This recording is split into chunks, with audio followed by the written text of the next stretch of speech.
সাত আসমানের নাম সমূহ ও সেখানে কারা আছেন। প্রথম আসমানের নাম হল রুকাইয়া। এ আসমানে সমগ্র মানবজাতির আদিপিতা হযরত আদম আলাইহিস সালাম আছেন। দ্বিতীয় আসমানের নাম হল ফায়দুম বা মাউন।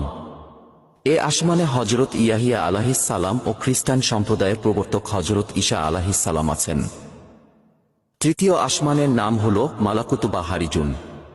এ আসমানে হযরত ইউসুফ আলাইহিস সালাম আছেন। চতুর্থ আসমানের নাম হল জাহিরা।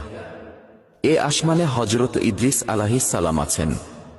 পঞ্চম আসমানের নাম হল মুজাইনা বা মুসাহারাত। এ আসমানে হযরত হারুন আলাইহিস সালাম আছেন। ষষ্ঠ আসমানের নাম হল খালিসা।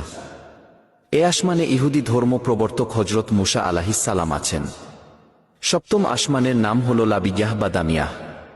এ আসমানে হযরত ইব্রাহিম আলাইহিস সালাম আছেন।